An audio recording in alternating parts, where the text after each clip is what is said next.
Welcome to the Period Besties podcast with Stasha and Katie.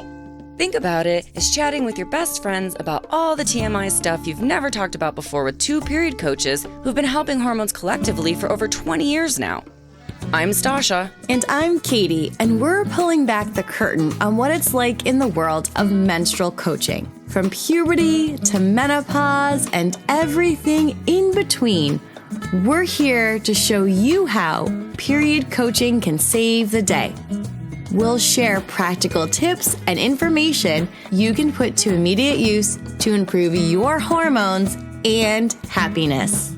We're removing the mystery, ending the taboo, and shining a light on just how powerful period coaching can be.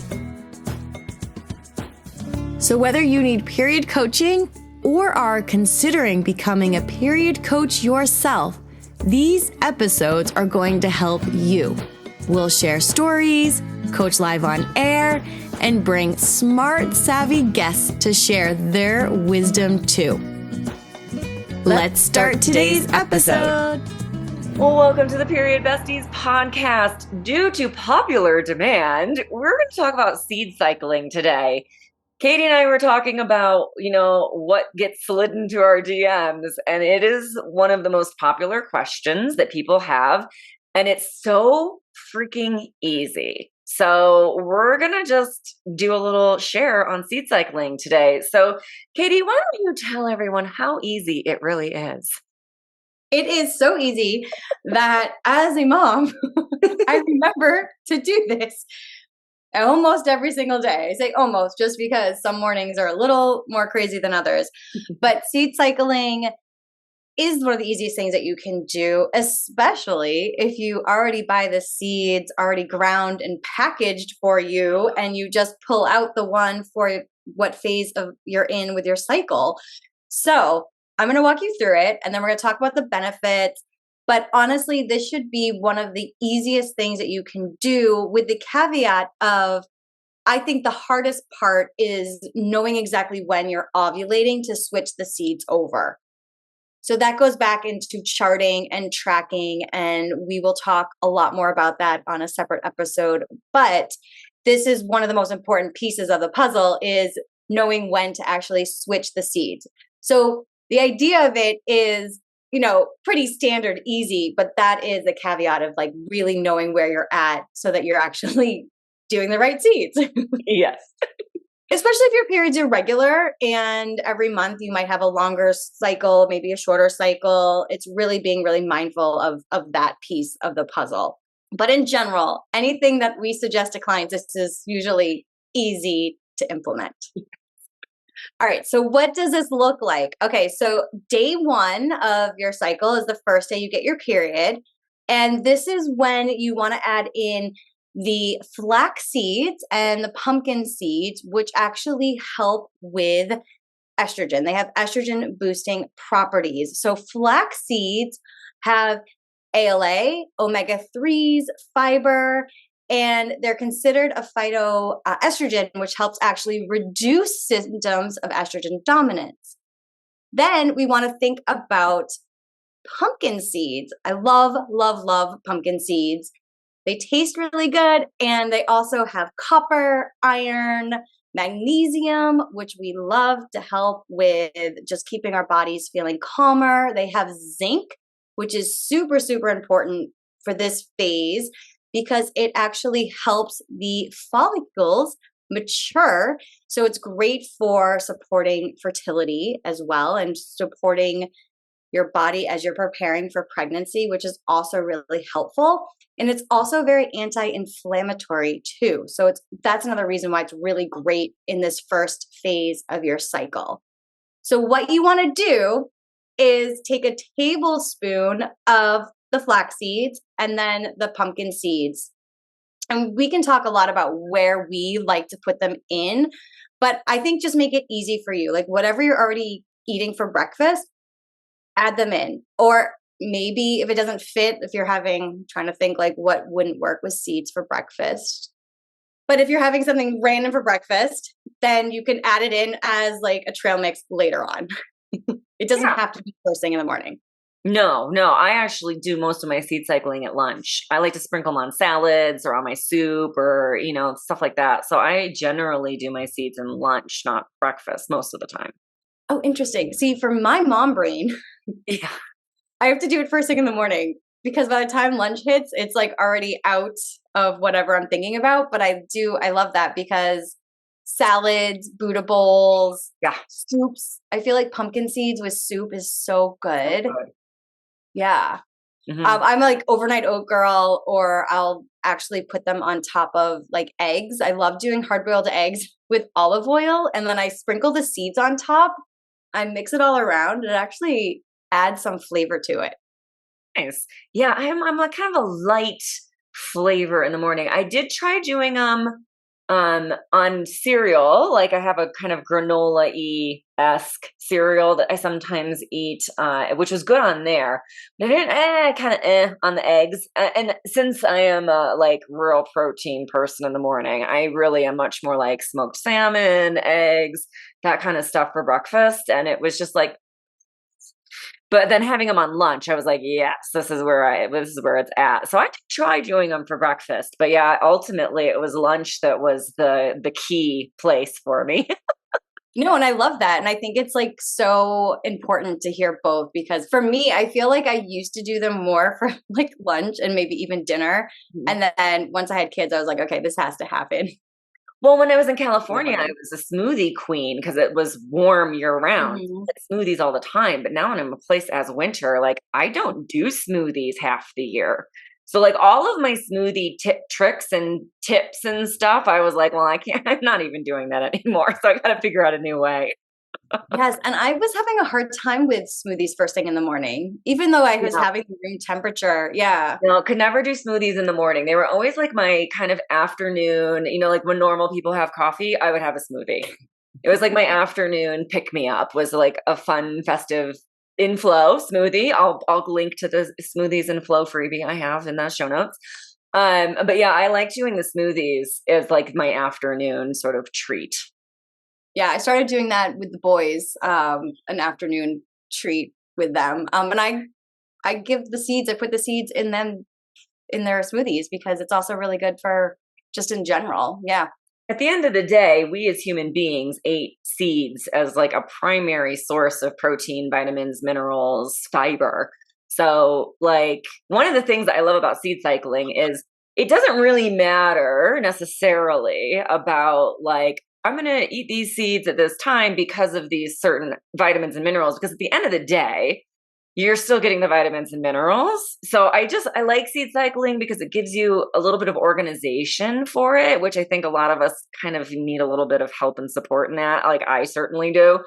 But at the end of the day, you're just getting all that good nutrition and fiber, and we just need more of that in our diet. So like Definitely. win-win. And most of us are not eating enough fiber. So this is No. just another way of getting extra Yeah. fiber Yeah. into your body Absolutely. and supporting your hormones at the same time. Right? Exactly. Win-win. Win-win. And then the other thing is, charting, tracking. So when to ovulate, you want to switch over and focus on that second phase where it's the luteal phase. And what we're really thinking about here is the sunflowers and the sesame seeds during the second phase. So you want the sesame seeds, sunflowers. The sesame seeds are high again in magnesium, calcium, zinc. Sunflower seeds have vitamin E, and they might actually help with progesterone in this phase. And there have been a few studies that have shown that it's been a reduction in some like pelvic pain and period pain. So if you're having any painful periods, this might really be beneficial for you to add those in to kind of help with that progesterone boost in the second phase of the cycle. Yeah, I love that they're starting to do some studies. Obviously, there's not a lot of studies out about this, but there was one that came out in just 2023, actually in June of 2023, that that looked at seed cycling with PCOS, and it Mm-hmm. showed that it actually did improve and had, I mean, the study itself says conclusively the seed cycling approach is effective and has significant results in women with PCOS. So, Yes, I like, loved that study. What a great booster there. I mean, as far as like personally, I didn't notice any difference for my endo symptoms seed cycling, but like I said, it's just a good way of getting in more fiber and vitamins and all that stuff. So like I didn't notice a difference for my symptoms, but it's so good, and it's delicious, and it's easy, and it's just such a good way to boost the nutrition and fiber that I love doing it. And I do think um it's going to be beneficial, maybe not because of the endometriosis, but like going through perimenopause. So many people Mhm. have shared with me, and I know you as well, how it was really helpful for them through perimenopause and into menopause. So at this point, I kind of just consider it like preparing for peri. Oh, same, because I have been really doing this routine for a while, and I got off of it during the holidays and getting really back into it in the new year. And it's helping me slowly. I would say it takes about 3 cycles to see shifts. Like, it's not something you do for 1 month and then you're going to be like, oh, great. Like, everything. Yeah. Everything is fine. Give it some time, and it might be those really small, subtle changes that over time really do add up. But yeah, a minimum of 3 cycles is what I've really noticed with myself and my clients. Yeah, I mean, I've had people tell me that they did it for 1 month and like their PMS symptoms were reduced, or like their acne the next month was better. So I have definitely had people who were like, I did it, and a month later I felt better. But yeah, yeah, definitely give it a good 3 cycles before you decide yay or nay on if it's working for you. Yes. And I think that's the long game with eating for your hormones and supporting your hormones, is that it does take a little bit of time for everything to really nourish your body, especially if you weren't eating like nutrient dense food and to begin with, and just getting all these nutrients in.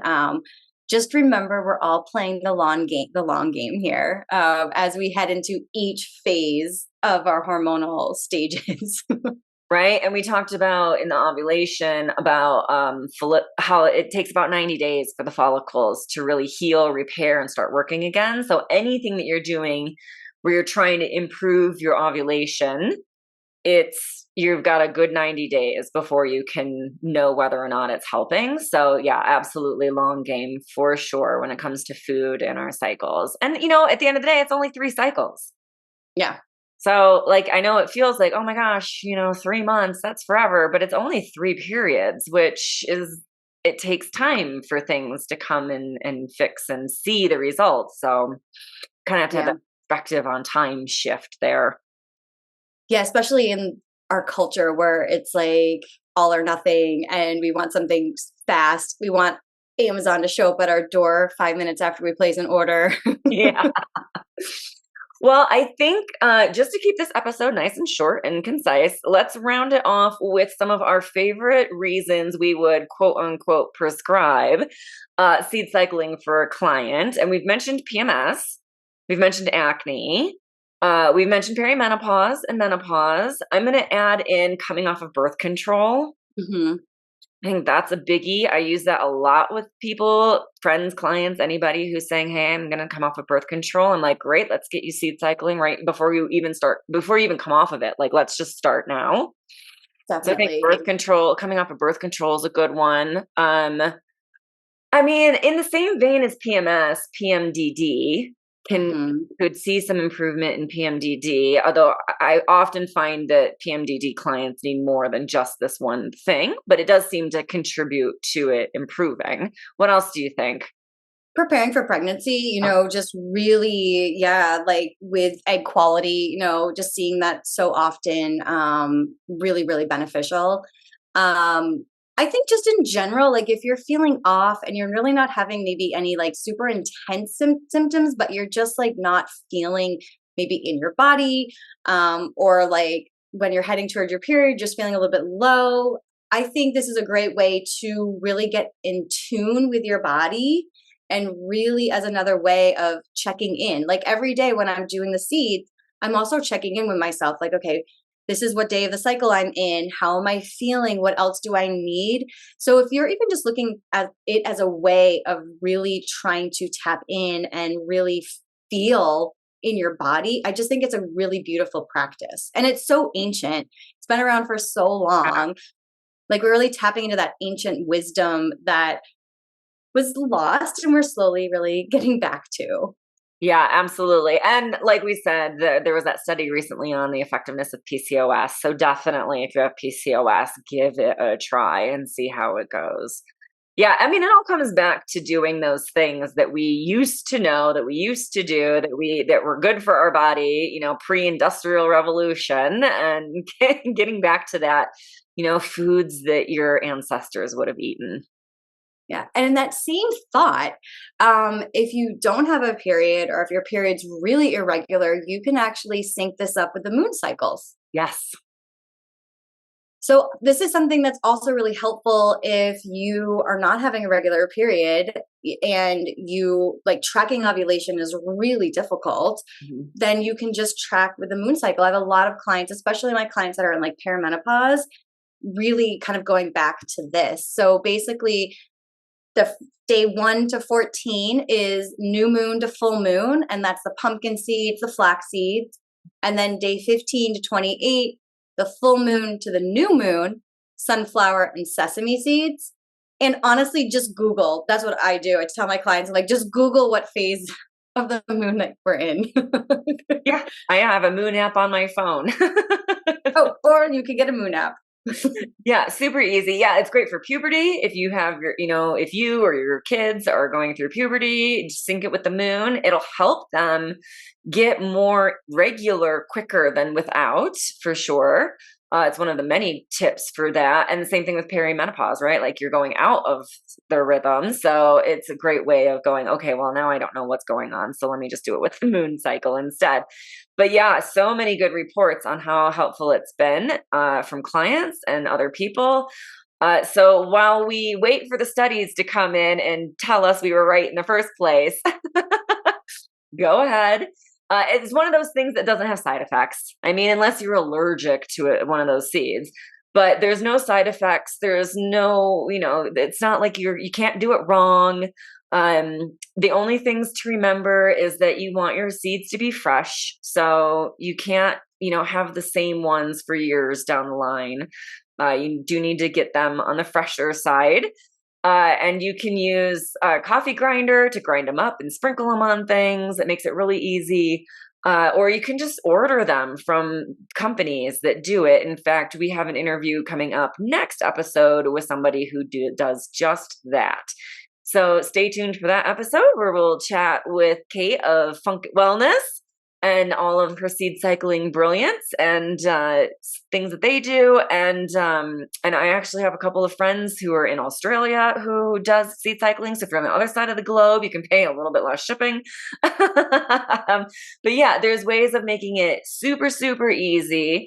But just the only thing really is just make sure you've got fresh seeds coming in. I think that's probably the biggest caveat. Yeah. And you'll eat them and you're like, oh no, these have passed their time. Yeah, absolutely. Yeah. They should be fresh. They should have smell. They should be brightly colored, like especially the pumpkin and the sesame and those kinds of things. They should, well, not sesame is white, but they should have you should be able to smell them, right? So like if you say throw them in the coffee grinder to use them as like a sprinkle for your salad or something, it should have a nice smell to it. So yeah, and they should have some oil left to them. If it's really, really dry and powdery, then they've gone past they're still good for fiber, but they're not going to be seed cycling necessarily seeds anymore. So I wouldn't say throw them out. I'd say, they're still great fiber, but they're not going to be part of your 2 tablespoons a day. Yeah. And if you've already ground them and they taste bad, like you probably want to maybe give them to the birds. Yeah. In that case, toss them to the birds. Exactly. All right. Any last words of wisdom?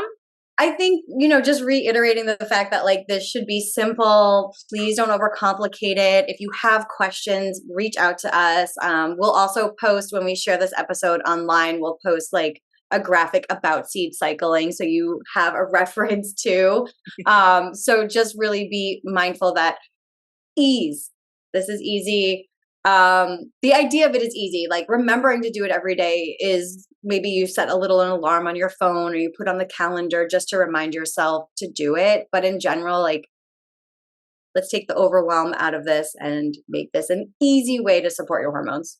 Yeah, absolutely. I love that. It's supposed to be easy. So if it's hard, it shouldn't be.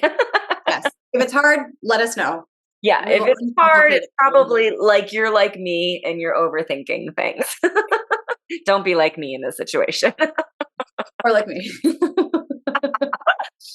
And if you have mom brain, just buy them prepackaged and leave them on your counter. And I don't even have that excuse, and I get them prepackaged. So it was just easier. It's just easier, yeah, to have them shipped to my door, where I don't have to think about it, go buy them, deal with it, worry about if they've been in that bulk bin for too long. Like I didn't have to overthink about it.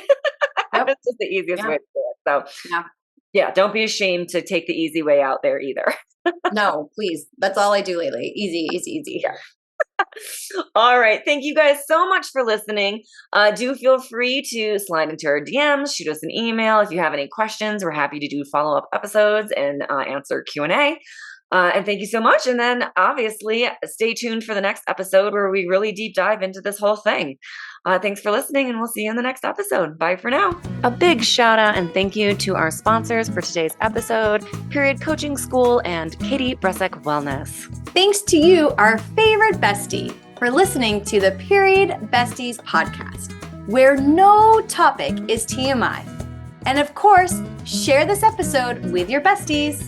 Remember to leave us a 5-star review, nothing less than the best for us besties, and subscribe wherever you listen to podcasts. You can follow us on Instagram at Stasha Washburn and at Katie Bressack, or email us at periodbestiespodcast@gmail.com. Check out more about us at katiebressack.com and periodcoachingschool.com. And of course, check the show notes for free goodies and extras that support this episode. We'll see you on the next episode. Bye for now, besties.